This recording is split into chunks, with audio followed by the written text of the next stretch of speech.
watching Faith World TV. Faith World TV, changing the world with the Word of God.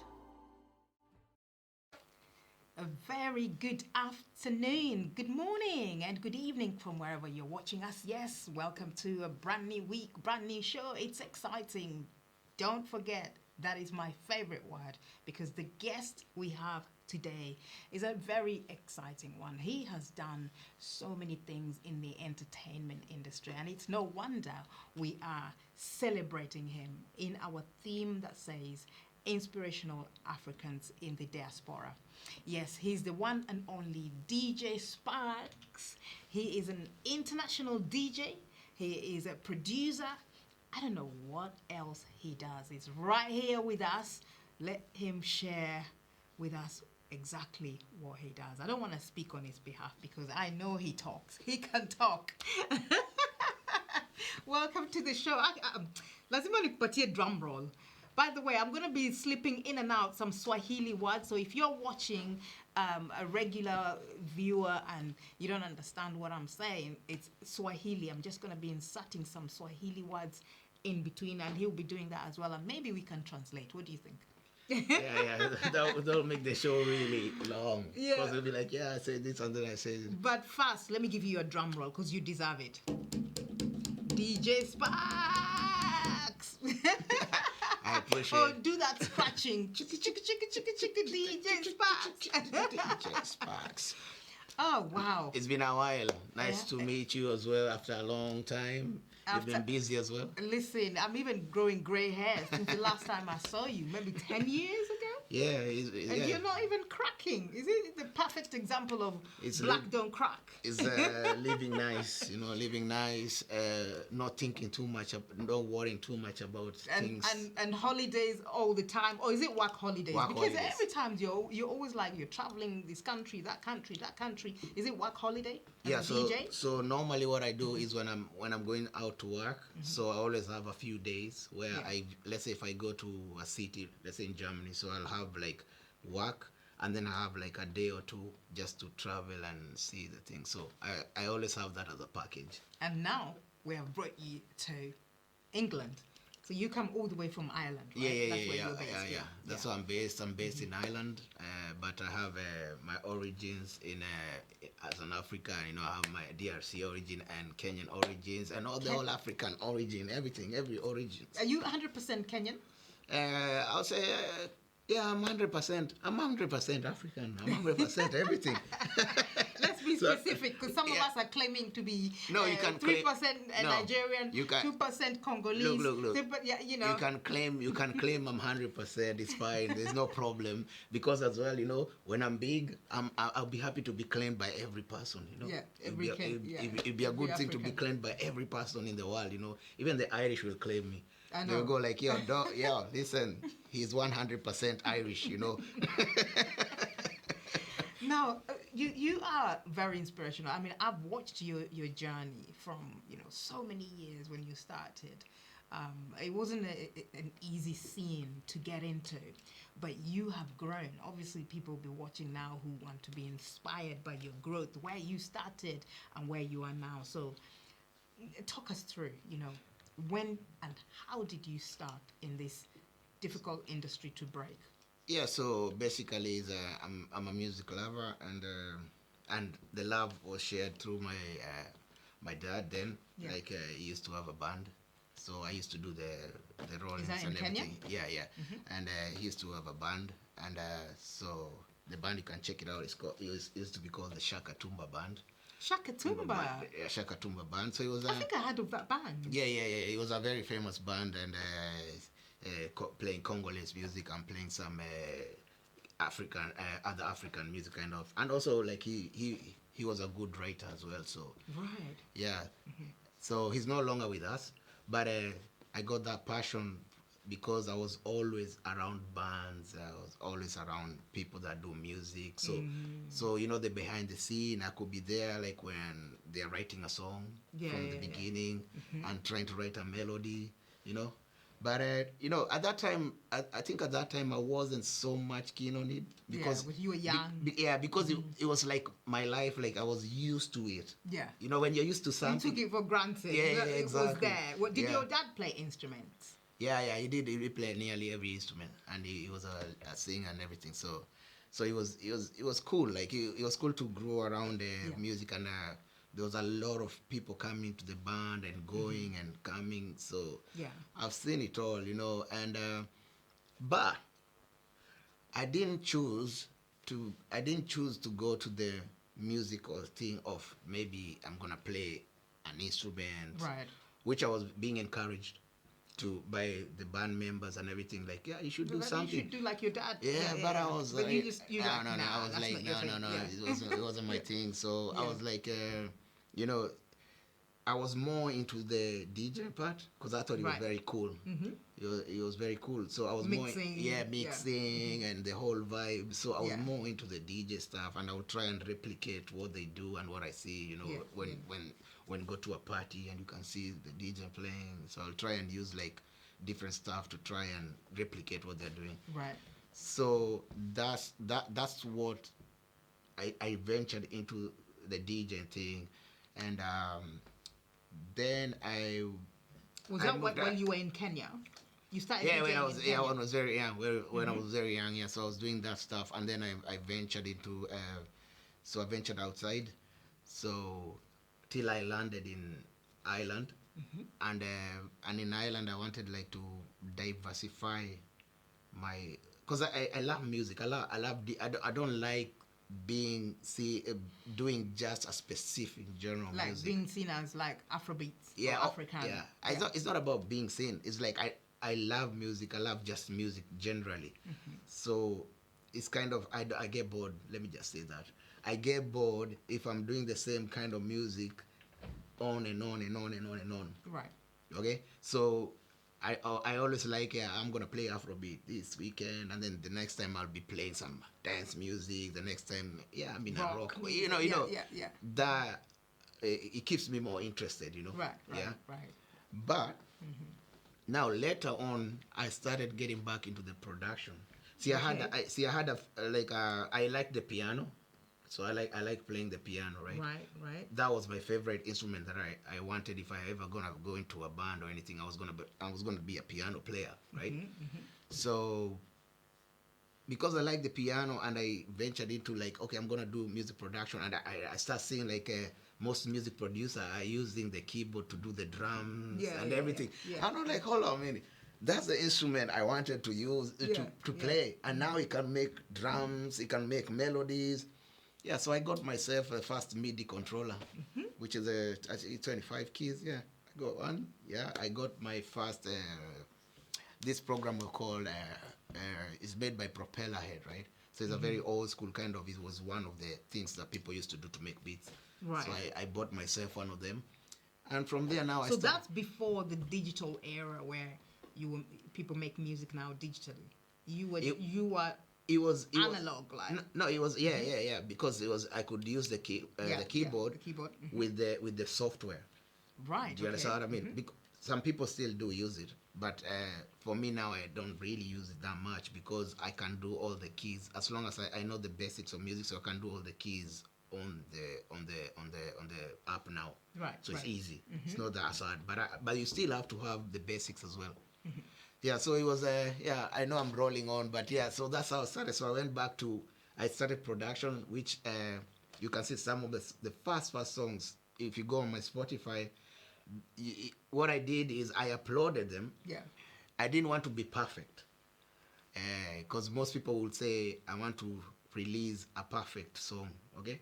So you just made and uploaded. Yeah. Yes. So basically, what I wanted to do was to document my progression. Oh, right. Okay. So Your if growth. yeah. So if you listen to the first beats I made and what I'm doing now, there's a big massive difference. So it's like it's like I'm telling my upgrade. I'm telling my history. Your story. Yeah. You started from here and you're going there. This is where I am now. Yeah. So in terms of DJing as well, you started in Kenya, then Ireland, and then now you're all over the world. It seems so easy. Yeah, and I've passed through. I've played a few things in the UK as well. In the a UK, lot, yeah. But the way you're saying it seems quite easy. Like if somebody's watching, I'd be like, okay, let me just start from here, go there, and then I'll be global. In order to get that status as an international DJ, how did you jump that hoop? Like, how did you transition into that? Because that's not easy. Yeah, it's not easy actually. What are the challenges? Let's hear it. Let's not sugarcoat it. Yeah. Let's just You know me. I never sugarcoat. Yeah. I say it is. Yeah. Probably that's why I'm here right now. Yeah. So basically, it's not easy. First of all, it's not, because even from the beginning of a career, the first thing when you're getting into, let's say, whatever you're doing, DJ, music production, artist, whatever you're doing, the most important thing is to believe in yourself. As in, I'm good. I think I can bring something to this world. That's how I felt. When I started, it was like, I know there's a lot of DJs out there, but I think I can bring something. You know what I mean? Like that's serious. Yeah. Oh my God, like the DJ scene, just like being a makeup artist, it's like a shark. Exactly. It's like, it's saturated. God, it's oversaturated. Yeah. So if somebody's watching right now and they always wanted to be a DJ and they look around, they'll be like, oh no, there's already all these DJ Spinall, DJ SPAQZ, DJ Edu, DJ, all of these DJs. Am I gonna make it? Is that how you felt? Not really. To be honest, I did not feel like that because I think I'm too overconfident. Because really? because no, somebody wouldn't say that. That's arrogance. It doesn't matter, man. Whatever, tomato. It can be, but it's still tomato. Tomato. It's still the result is the same. Yes. So you still have to have a bit of arrogance, a little bit, because you're believing in yourself, right? Not many people will see your vision, right? Because they can only see your vision when you are in there. But when you're starting, you come and say, oh, I want to be a DJ, and somebody will just look at you like, what are you talking about? Like, who are you? Do you understand? Who are you to be a DJ? Yeah. So you have to keep persisting. And also, try to take, if you get a chance, run with it. Those window of opportunities are always small, but when you get it, just get in. So, run with it. So number one, believe in yourself, and that's what you did. You believed no matter what anybody says, no matter how many DJs were in the scene, you believed in yourself. And number two, grab opportunities, and then number three. Number three is don't think too much about what people say, because example, people get broken by, let's say, you might have a favorite DJ, right? Who's performing, who's playing, and I come in and I play. But you see, at the end of the day, maybe you don't know me, but you have a favorite DJ, right? So even if I play really better than the DJ you like, you're still not gonna say I'm better than him, or he did something better than what I like. You know what I mean? Unless he messed up big time, but you're still gonna have a bias. But because that bias, when you portray that bias and it gets to me, if I'm a weak link, he'll break me. Okay, don't take things personal. Yeah. In this DJ industry. Yeah, exactly. Don't take things personal. Yeah, because everybody has a favorite. Yeah. Everybody has a friend. So their friends, no matter if you're better or you're bringing better quality, their friends will still remain loyal. But, I mean, I'm also in the industry, Yeah. that, I do the events, I'm on TV, I do films. But I see that in the DJ industry, I mean, I'll use myself as an example. Yeah. I'll probably always call the DJ that I know, just because I know him. Yeah. It's not that I've done my research and he's better than somebody else, or she's better than someone. Yeah. I'll just call that DJ because I'm comfortable that this is the DJ I know. Yeah. Although maybe there might be another DJ that's better. Yeah. I mean, why is it like that in the DJ? And I think it's mostly like that with the DJ industry. Like, people just call whoever whoever they're used to. So it's always like that. But for me, funny enough, I get strangers that gives me gigs.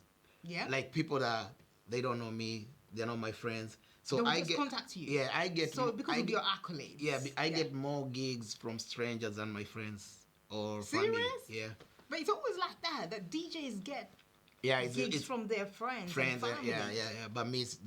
But for me, my life history, even the people that let me and gave me big chances and big opportunities, they are mostly strangers. People that they have no association with me. You're giving hope to somebody watching right now Oh, yeah. who might want to, just enter the DJ industry scene. Yeah, exactly. Because don't worry, somebody else who doesn't know you can still hire you. Yeah, they can because depending, like, you're out there, how you portray yourself, and some people always like strong people. Yeah. I think it kind of works, like strong people are attracted to strong people. So if they see this guy, okay, this guy is very persistent of what he's doing, Yeah. and probably they might not see me, because I also don't like being everywhere, if you know what I mean. Okay, so you're picky. Yeah, exactly. Like, so you say no to some jobs. Yeah, exactly. Are you serious? You're saying no to money. Yeah, it's money, but come on, people can get tired. I get tired as well. Yeah. So I don't like being everywhere in every gig. Like, this SPAQZ. Like, you get a bit saturated. So it's a busy industry. Yeah, it's a busy industry. There's a lot of jobs. There's a lot of jobs. So there. they still need some DJs. Of course. There's still room to have more DJs. Example now, if you're running a club, right? Yeah. And this is what a lot of people and clubs make mistakes for. If you're running a club, Yeah. and your club is like maybe Thursday to Sunday, many people make a mistake of giving their friends or people they know, blah blah, to play throughout. See, that's Okay, so it's throughout this, yeah. yeah. So that's a problem, because bringing a DJ, because the DJ has a following. Yeah. So they might bring their own, if they're playing in that club, they might bring their crowd and say, to the club. Is that what you're saying? No. Following is a good thing. Yeah. But also diversity is even better. Because one thing you should know, even the DJ that has a following started somewhere with nobody. Right. Do you understand what I mean? So, also, if you give other DJs, they might not have a following, but they have good quality of what they are bringing. So it's a plus. It becomes a plus for let's say you are the owner of the club or pub or whatever. Right. And also it gives a chance for you to grow this DJ, and also he brings you more followers. Right. Do you understand what I mean? So you see what I'm saying? So now this is what exactly I like. Okay, because I might go somewhere where I don't have following, which I have traveled. Yeah. Like, let's say I go to some places I'm playing. It doesn't necessarily mean I have followers in that country, that person is hiring me because I'm gonna come with tons of followers. No, it's just for your for your merit. Yeah, because they want me to deliver. Yeah. Yeah. So they want to put that in their club or in their parties or whatever. They want to bring that in there. So sometimes following is not really. But also, I find that I think in terms of charging, I find that that DJ industry is the most unregulated, because somebody can just charge what they want. Can come for free. Right? Can come for free. Can charge this. Can charge that. It's like, why is it like that? Why is it not regulated? I don't even think it should be regulated though, because what's the point? Because you sell what you sell. You just name your price. Yeah, if you wanna be, if you feel you're a free DJ, it's fine. That's who you are. You know what I mean? If you feel like you're moderate, like me now, I'm a diverse DJ, even when it comes to money. So, like, some places you charge them less, some you charge them more. Some places I do for free. Really? Yeah.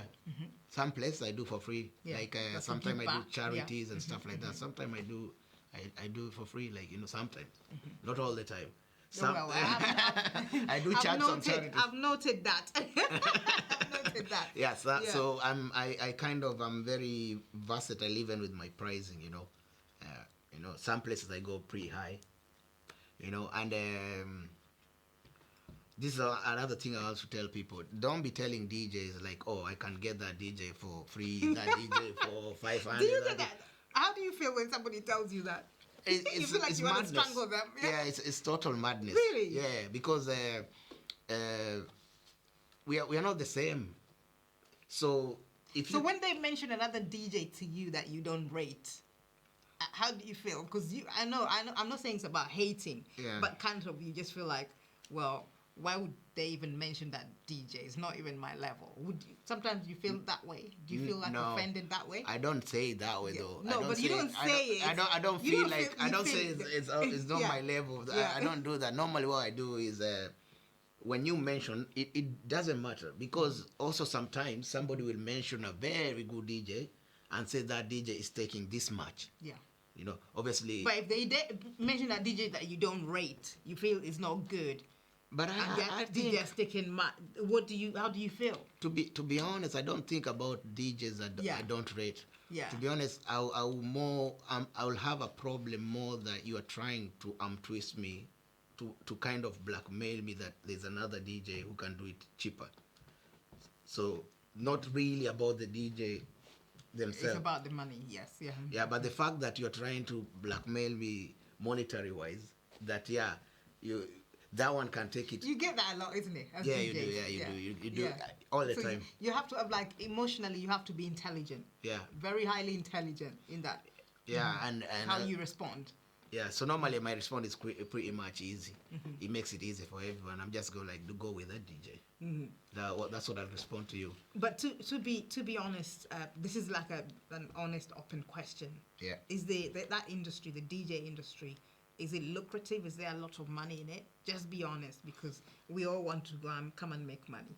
Yeah, well, Yeah. you're joining us. Yeah. Yeah, So if there's money, I'm coming. Yeah, there is. No, but to be honest, There is money. the truth is, yeah, there's one thing I want to become before I die. Yeah. Is a DJ. That's good. So You're welcome. DJ SPAQZ, please, you're going to start training me. Yeah, But you're now more tell than me about the welcome. money side first, because it's money. We all need money. See, the money is there, but the thing about DJing is not, the money is not constant, as in constant. So the graph goes like that, you know. You know, like if you're employed, you know you have a salary, so the salary is constant. The next thing you're just gonna say, oh, there's a raise of, you know, and then it goes a little bit up, and then it stays constant. But for DJ, it's like the graph goes up and down. You know, sometimes there's gigs, sometimes you get less, sometimes you get more. So, like I doubt there's a DJ that the graph will be like that, straight up. Right. No ups and downs. But there is money though. There's a lot of money. There's a lot of money, as well as you diversify as well. You know, you diversify. Some DJs, they have like they have their sounds, they do different stuff. So be smart also. Not only just being a DJ, you can do other things. Like now, I'm now like an executive producer, right? Right. So because it's something I told you I wanted to do for a long time. Right. So to me now, I'm concentrating more on what I'm doing as a producer now than DJ. Like I've kind of taken a low key with the DJ, and I've gone you're all out on the producing, production. yeah. Yeah. So because I'm thinking very soon, it only takes one song. For you to blow. Yeah. Yeah. So I'm thinking about it. Like. And now let me tell you something right here. Technology has made things very easy now to be an executive producer, because back in the days, for you to be an executive producer, you're gonna have to be signed by big record companies. So they give you like an advance of $100 million or whatever. So you don't need that kind of money right now. You don't. You can just go on the internet, use AI. You can because all the programs now for producing, they're all installed. There's AI inside and everything. Right now, all production stuff, everything, even TV, everything is. But see, AI is not really the one that does the job. It's you. You still have to do the job. You still have to have the ideas. You still have to know what you want. You know, for you to get now, if you can get AI to assist you in that, that's perfect. You know. Second, when it comes to marketing, because you know, like the big, when you're signed, you have to be signed by big production companies, because they have the money to give the radio station money and other thing incentive, so that they can play your song. Right. Okay. So all this is money, the album publishing, promotion. So this is money, but they still have to recover from your song. So maybe they've signed you for 4 albums, which might take you maybe 15 years to 20 years to finish. Yeah. so you have locked. And probably you're not gonna get that much money after they deducted every single money they use. Probably gonna. That's why you see. So you're not earning anything at the end of it. All. As I speak now, most artists, you saw like the record companies, they just fired a lot of their artists. Yeah. Yeah, because they are broke, kind of. They are trying to re-strategize with today's world, and the So artists. labels are broke now, and the artists are broke. Artists are broke. They are touring like crazy. Yeah. Because that's the only place they're gonna make money. You know what I mean? Because now when it comes to like, I'm not saying all artists are broke, but I'm saying right now there's a big problem in that industry. So I'm not gonna get signed by anybody, right? Right. Yeah. So right now I'm the executive producer. I'm a publisher. I'm a promoter. I do everything because digitally has helped. Because right now, if I want to advertise my song, I just put it on Facebook, TikTok, on Instagram. Yeah. And you can boost it. Yeah, you can boost it. And you boost it and make your own money. Yeah. Okay, so your origin is Kenya. That's where you came from, right? And been out here for so many years. My origin is I have part DRC, part Kenya. Yeah, but I used to live. I used to live in Kenya. Who's DRC? Your mom or your dad? My dad, Shaka Tumba. Ah, okay. Right, okay. That's why sometimes I see the sounds of your music as well. So, okay, that's interesting. I didn't know that. So but anyway, so I grew up in in the musical industry, and always most music were in Lingala, So and your mom is Kenyan. Yeah. Yeah. Okay, so being in the diaspora, like we brought you here as an inspirational African, and of course being here in the diaspora it's not roses as maybe some people in Africa might be watching and seeing that, you know what, look at you, you're shining, you look like you're so rich, you made it and everything. Yeah. But inspire somebody who's watching now. The struggle, how was it for you when you came, how you started, and now that you can sit back, relax, you have a family, how was it? I'll say it wasn't easy. It wasn't easy, but there's one thing: if you want to be in the industry, especially music industry, whichever, whether you're an artist, DJ, or whatever, you have to insist that you'll make an impact. And you're probably not gonna get a lot of help. But remember, I told you before, what is it? You have to be confident. In fact, be overconfident. Confident is an understatement. Be overconfident. Have a bit of arrogance in you as well. It helps because that's a tiny bit. Yeah. A tiny bit, not too much. A tiny bit will help, and also learn to focus on yourself. So if you hear like there's some people that don't like what you're playing, don't worry, because there's other people that like what you're playing somewhere. Maybe you've not found them yet. So is this what you do full time? The DJing? Yeah, I do DJing, and then I have my other hustles, hustles. Yeah. So in terms of not even just the DJ, like how you made it in the UK. Yeah, because in Europe. Yeah, because it was more like persistence and also networking. It's good to network with people, and it's also good to see what is out there. Okay. Yeah. And just decide what is your niche. So you have to decide what's in your niche. Like if you wanna do only Afrobeats, it's okay. That can be a niche. If you wanna diversify, it's okay. So I think this is why mine is more into diversity. So it's easier for me to so that you can mix with everybody. Yeah. So it's easier for me. Yeah. But a lot of us see people that might look like they've made it.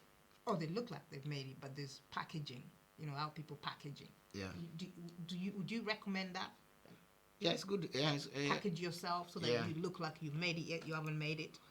Of course. Oh, look, if you're in the music industry or you're a DJ or whatever, image is good. So you have to look at least. You have to look a little bit. I don't go over the top, to be honest. So don't worry. Yeah, you have Congolese in you. You go over the top. This is why I've been wondering. No, I don't. So I know. You have Congolese. No, let me This tell you. is not. Oh my gosh! So now I know. This is it.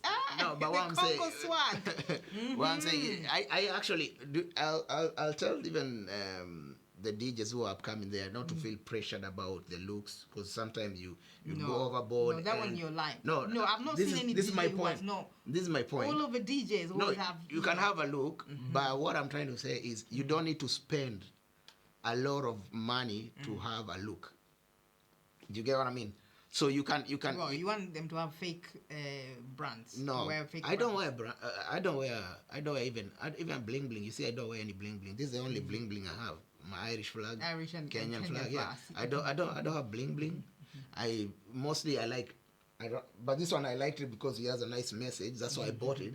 So most of But my your style always stands out. Anyway. Yeah. So most of my T-shirts will be either they have a meaning or something, or I like them plain. Yeah.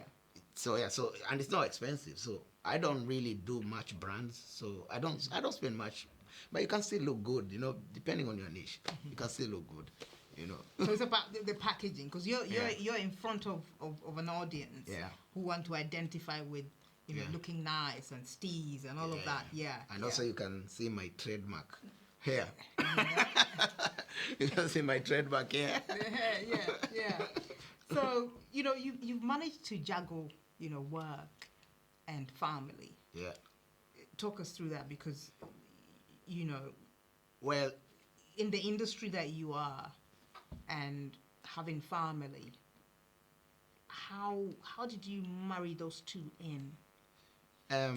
Well, I'll tell you, I can tell you it wasn't an easy thing, it wasn't an easy thing, especially when I had my daughter, and I was playing at night, like I'm a DJ, Friday, Saturday, Thursday, play, because that time I used to play nearly every day of the week. I was hyper, I have gig here.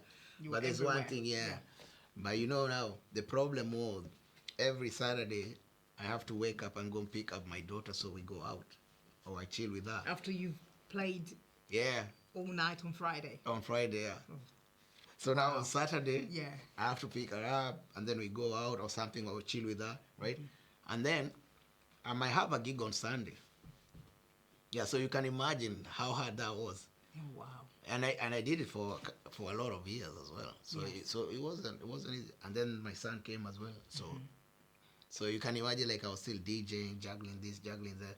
But to be honest, it's good as well, because sometimes after all this craziness of playing in clubs and meeting different people, nice people, crazy people, environment is all over, and then you're chilling with the kids. They kind of give you peace. You're in a cool zone with them. So that's actually good. Having a family is actually good. So while you were building your career in this industry, family was key for you. Yeah, because it gives you peace, you chill out, when you're with them, although you have like, oh man, I have a hangover, or, but you see, when you take the example now, you take the kids to the park, right?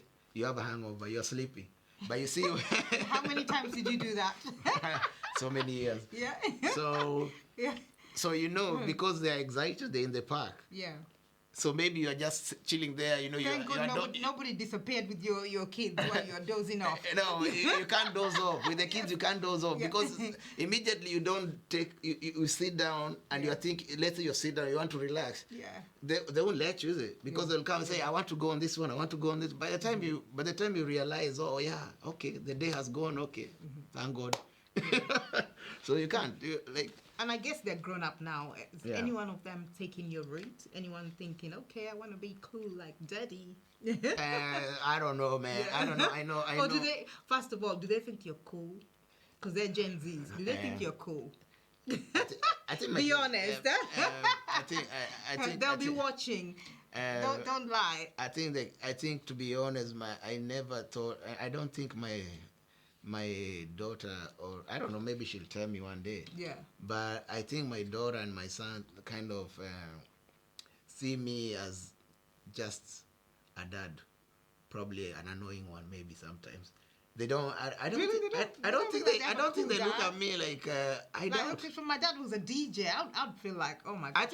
I think they like that aspect, but to me, the way I look at them, they look at me, I think, like just a dad, a father, because I'm a dad. at the end of the day. So there's some things that obviously Strict not dad too or- strict, oh. not too strict. But obviously, there's sometimes there's things that they might not agree with me, and Yeah. you know yourself, they are just kids, and that and. But I doubt my daughter and my son looked at me, because I have two sons as well. My other son, who I found out at a later age in my life, he has taken more my side of Okay, entertainment. entertainment. Yeah, so because he's an artist as well. It's called Brady. You can find him on YouTube. You can find his songs on YouTube. So he's an artist and producer as well. Right. Yeah. And so do you mentor him? Or he has a completely different already, style. yeah, he has chosen his path. Yeah, He doesn't even his path. he doesn't even come to you for advice. Sometimes he does. Yeah. Sometimes he does. But I think it's better if he just do what he wants to do. It's for me, because that's how I did. Yeah. I just did what I wanted to do, no matter if people hated it or whatever. I was like, I don't care, My daughter went more into acting. Right. She's really a good actor. She has a few short films that she has done, and a few of them, I think one of them is in the festivals right now. It's going around the festival in the world right now. Amazing. Yeah. She took the acting. She was also an Irish dancer. She used to do those Irish dancing? Oh, right. Yes. Yeah, and their team, I think, did win a world championship, and then she grew out of the Irish dancing, and now she just went into acting and stuff like that. And my second born son, I don't know about him, man. He just doing him. He's just doing him. Yeah. And you're just letting him as a dad. Yeah. What can you do? Yeah. Like, you support. You say, okay, that's the part. Cool. But for the ones that have taken entertainment your route, I'm sure you're happy that your legacy is living on, like you took from your dad as well. Yeah. Is there an aspect of that you're kind of glad? Yeah, and also one of my uncles was a DJ as well. Yeah, so it's and also my cousin, who I'm working on some songs with it. At the moment, we are doing songs with him. It's called Nami for Kote. So I'll be introducing him to the world. Yeah, he's good. So you have family of that industry. It's always great to continue your legacy. And I remember having a conversation with my daughter that was last week, and she mentioned that she wanted to carry my legacy, and I thought that's really sweet, isn't it? That was cool, yeah. That's really sweet, and that hit me. I thought, because the Gen Zs, they want to do what they want to do. You can't really tell them that, it's not like the parents back then. Parents used to tell us you have to be a lawyer, you have to be a teacher. Yeah. But, for somebody in this generation to volunteer and say they want to carry a legacy of their parent, I think that's special. Yeah, that's cool, You can tell them and then you have an argument, which is fine. If you're bored, if you feel you're bored, just tell them something and then you have a very nice argument and then you'll be entertained and you'll be fine. Because they're not going to take it lying down. They're not going to take it slowly. Exactly. They. So I know that DJ SPAQZ, you always have big things happening. What is the next big thing for you, or is it a secret? No, I think my next big thing is not even in my mind. It is cooking, but I don't know. I have this feeling. Every time I have this feeling, I know. Yeah. I know there will be a What big is it? thing somewhere. Yeah. There will be a big thing coming somewhere. And it's gonna have to be with music, with what I'm doing, the music. Yeah. Yeah. Collaborating with somebody quite major, maybe. Can I tell you something? Yeah, tell me. Like when people used to beg for collabos with big artists, right? Right. Because it was a way of you coming out. It was a way of you giving you a platform. Yeah, platform. Yeah. And getting into production zone of those people. To me, right now, I'm not even focusing about that. I told you now, like I'm taking a different path. Like I believe I'm my own. Like if Burna Boy came and said, "Look, let's collaborate in producing this." Well, if would he like, can, would you not get excited? You're in a zone where it doesn't excite you. I'm in a zone where it doesn't matter. Why is that? It does because why it does is like because a lot of people would jump to that. No, I don't mind. I'd be so excited. No, I'm saying I'll be excited if he tells me. but it's Yeah. not something that's in my heart, in my head, because most You wouldn't go artists, out of your way. yeah, exactly, because most artists now, when they are doing something, they will say my dream is to collaborate with somebody. Do you understand what I mean? But right now, my dreams is to get me embedded into the music production thing right now. You know, so if somebody big comes up, it's a plus, Yeah. but it's not something that I'm focusing on. You understand? It's a plus. Yeah, like now you see, like I had to get my cousin from, because he's a good artist, but he's one of those people like I don't know, you know, that kind of thing. But I have to shake him and go like, yo, I'm going on this journey, and you're coming with me. Right. So yeah, I also like the fact that I like collaborating bring with, people to bring people out Yes, who yes. are doubting themselves. Yeah. Yeah. Because even some of my songs that I did, I'm actually, some of the vocals on my songs are actually of people who have they have the skills to sing, but they're in their bedrooms. They're doubting themselves. Yeah, and they're in their bedrooms because everybody's thinking of, oh, I'm gonna put it out there, I wanna get signed, and then if you don't get signed or if you don't see Yeah, progress, yeah. you chill. And now there's so many platforms like Fiverr and all those places where you can find vocalists who can actually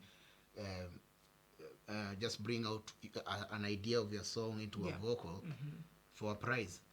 Right. Yeah, but some of them are really, really good. Because if you listen to some of my songs, some of the vocals are really, really good. But what can I do? What do you think of the UK, Europe, African music scene? UK, Europe, African UK and music scene. Europe, yeah. Because I'd say Europe because you're in Ireland. That's Europe. Okay, you isn't mean it? the diaspora, you mean? I would say the diaspora. Yeah. I don't know about America. I don't know what's happening there. Yeah. But UK, this yeah. our region, Yeah. UK, Europe. What do you think of that African music scene? And I'm not talking about the Africans that come from Africa to here. I'm talking about the actual ones that are here. Already here. Yeah. Your scene, like, what do you think of it? I think kind of the scene, to be honest, right now to me is stagnant. You know, like stagnant. Like And why do you think that I don't know. It's just I don't think there's fresh ideas. Because I'm not talking about them bringing artists from Africa. I'm talking about like You're saying that within. they're not creative enough? Is that I what think you're saying? so. Fresh ideas and people have become very comfortable with friends and doing same thing every weekend, and that is. So do you that think is, it's dying? It's kind of- they're waiting for the Africans, the Banner Boys, the Whiz Kids, Yeah. the Tiwa Savage. They're waiting for them yeah, to because come here. yeah. That's the only. Right. That's the only way But you do see. or do you not think that they're not being given opportunities? Maybe. Yeah, there's that one as well because I know a lot of African artists based in Europe and UK, but when you put them on let's say a night, just you do a night, you call it whatever night, and you bring them out. Example, this is a Kenyan artist based in UK. It's not gonna motivate people to come out. See, that's the sad part. Okay, so why is it not motivating people to come out? Like this, is it our fault as we the fan base, or is it within the industry bigwigs, the people controlling in the control room, or is it the artist? So there's two people. There's three people. There's the artist. There's the controllers. Yeah. The gatekeepers. Yeah. You know. Yeah. And then there is the fans. The here. fans, So yeah. who do we blame? I Because think yeah. everyone has some part of a blame. So example, we start with the fans.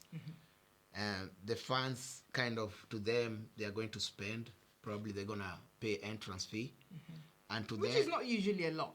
All Yeah, of these I know. UK-based artists, they always charge like 20 pounds or Like, bro, 15 or even 10. Which even is if not a lot even if compared to what the big artists even if from it's a Africa fiver, charge. let's give it a fiver. Yeah.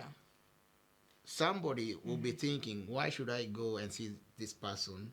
I spend coming down, but they will not be looking at it as in a way that You're supporting talent that is in the diaspora to grow. You understand? So most people, most African or people in the diaspora, they prefer ready-made. So that's why it's easier. So we take the blame. Yeah, so Okay. that's number one. Number two, let's go to the owners of the venues or the gatekeepers. Yeah. They mostly gatekeepers will be there. It's all about the Benjamins. It's a business. It's a business to them. Yeah. DJ SPAQZ. Yeah. Everybody's a business. Yeah. Even what Yeah. you're doing as a DJ is a business. It's a business. So, but the thing is, the gatekeepers are not looking at it in a very wide way. Probably most of them are looking. I'll give you an example, and I don't want people to tell me, "Oh, this guy is talking racism or anything." Right? Listen, you're on my show. You're yeah. on the Professor Pauline Long show. You're free to speak your mind. So I'll give you an example. Speak right? your mind. Yeah. Nobody's coming to. Yeah, I'll give you an example. Right, you go to there's what you call it, like most European countries. If you go to, let's say there's migrants, let's say Irish migrants, let's say, or maybe I give an example, they are in Germany. Right. They will have, let's say, an artist that they like in a band, okay? They play in that area. Yeah. When you go to an Irish pub in Germany, you'll find that those people, they are playing in that venue. Right. Because the fact that they are attached to the Irish diaspora. Right. Or even the English, I've seen bands, English bands, that people that live in, let's say, Bremen or something, they're in an Irish pub and they're performing. And they have a fan base there. And their fan base there. So you can see that's a good support. Right. And you can see the kind of but people. when it comes to us... When it comes to us, with Africans. Yeah, we look at it like it's a no-starter, especially the people that have the venues and the gatekeepers, because they're thinking, okay, if I bring this person, it's only this guy just lives across the road. You know, like this guy. Whoa, I know his father. I know his mother. Is you know that? oh, this guy has just been working some night shift. Yeah, is he not the guy that used to work in Tesco in the cold? You know. That's the mentality. That's really not fair. How do we get rid of and then now we mentality? go to the artists now. Yeah. The artists themselves, a lot of them, they feel they've made it even before they even get the first gig in a place. Yeah. Because artists needs to understand as well, there's a lot of things, there's a lot of hurdles, especially now there's a problem.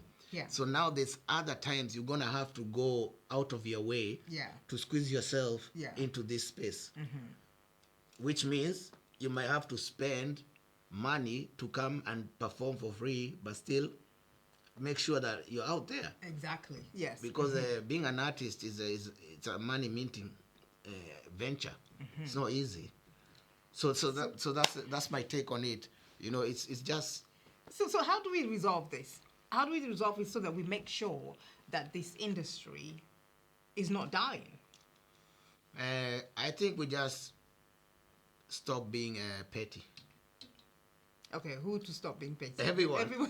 Stop being petty. Fans, the gatekeepers, and the artists. So if you hear Pauline Long son is performing there, don't be petty. Say, I know the man. I don't like that woman.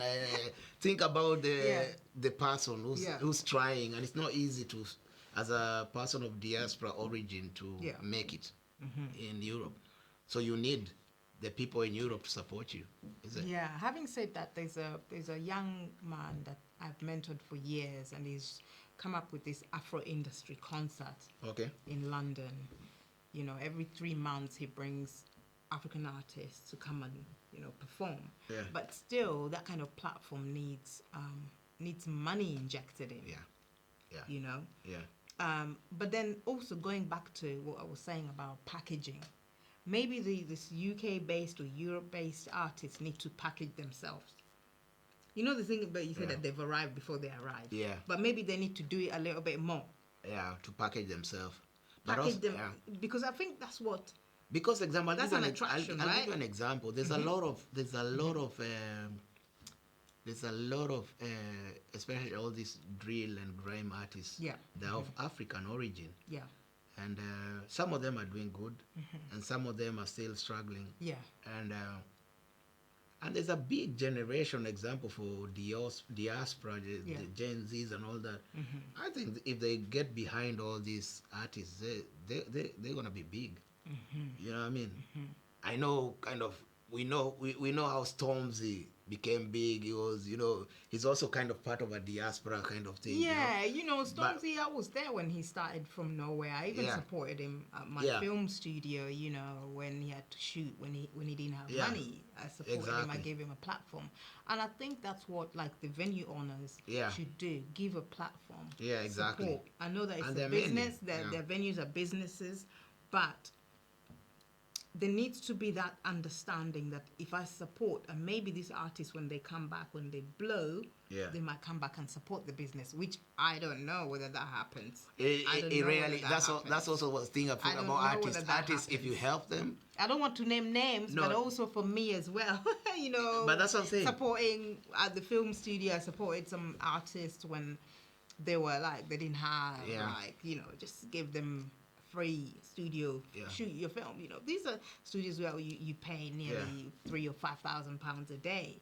But I looked at it like, you know what, this is somebody who looks like me. That's the point. Or an African. Yeah. Let me give a platform. Maybe later on when they're with a big label or Yeah. something, they'll Yeah. remember and Yeah. come and shoot at my studio and now pay the full rate.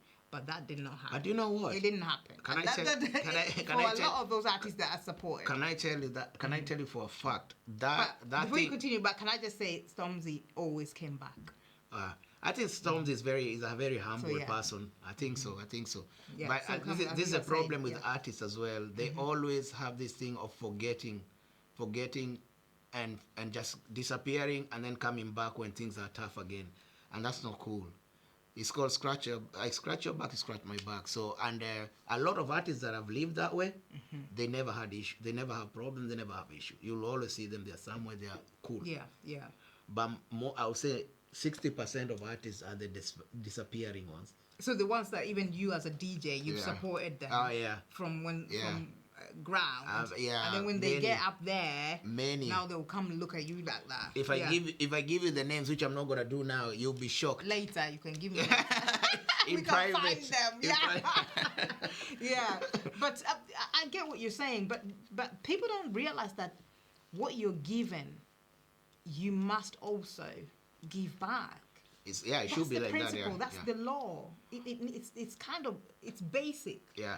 That you can't just take, and after taking, and then you become big, and then you forget everybody that gave you, And that happens a lot. And so then that spirit kills the effort of, it kills the that effort that Yeah. maybe somebody like you or myself wouldn't want to do it for someone else. Yeah. You feel like, so I've done it for so many, and they haven't come back to repay. They haven't even not come and repay me, but they haven't passed on the torch to somebody somebody else. else.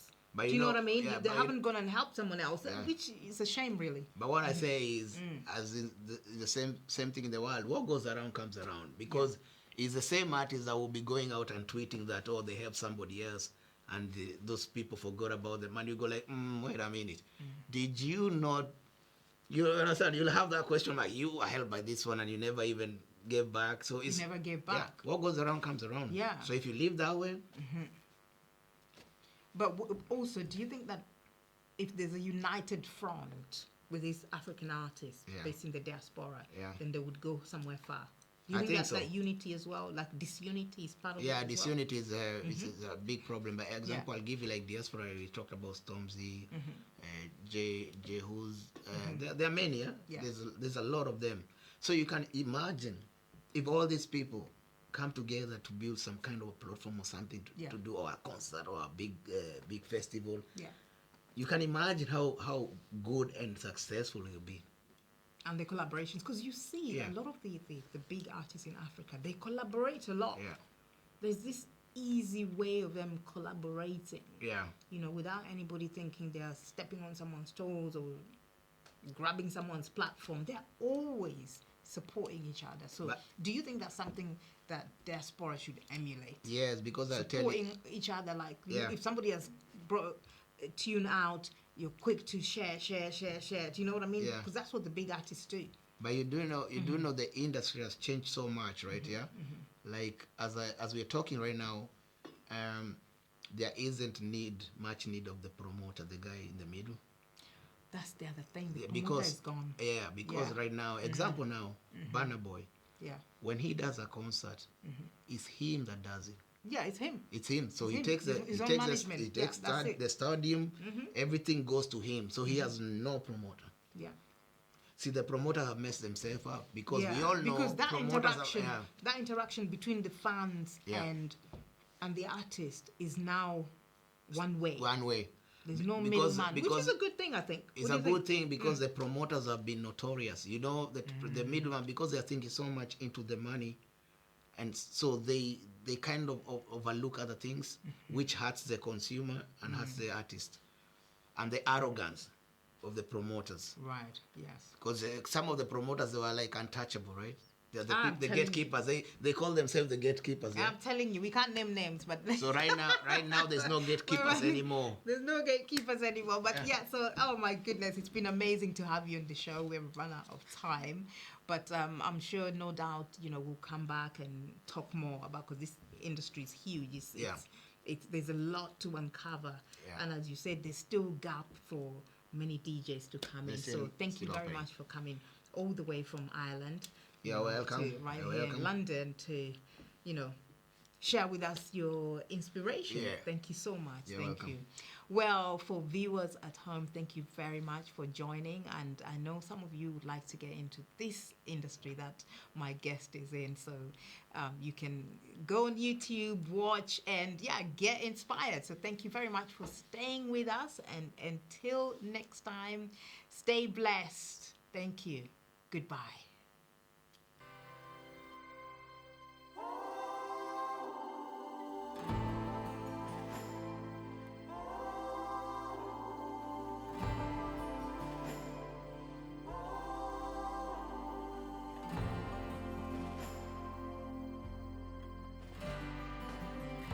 You are watching Faith World TV.